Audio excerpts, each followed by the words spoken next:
അപ്പോ എന്ത് തോന്നിയാസാണ് ചെയ്യുന്നത്? നിനക്ക് സുജൂദും റുക്കൂഉം ചെയ്യാൻ കഴിയുന്നില്ലെങ്കിൽ അപ്പൊ ഇരുന്നോ കസാലയിൽ.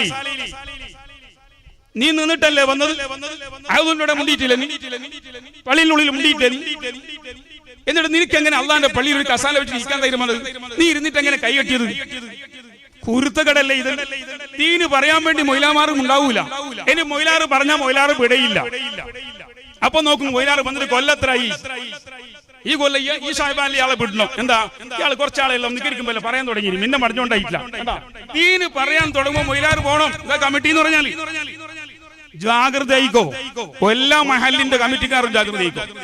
നിനക്ക് ഭയപ്പെടാത്തത് കൊണ്ടോ, നിന്നെ ബഹുമാനിക്കാത്തത് കൊണ്ടോ, നിന്നെ സ്വീകരിക്കാത്തത് കൊണ്ടോ നീ ആരെങ്കിലും ഒഴിവാക്കിയിട്ടുണ്ടെങ്കിൽ നിന്നെ കൊണ്ട് അല്ലാഹു തആല നാളെ ആ ലെറ്റർ നീ എഴുതിയ ബുക്ക് ഉണ്ടല്ലോ, കമ്മിറ്റി ചെയ്ത ബുക്ക്, ആ ബുക്ക് ഖിയാമത്ത് നാൾ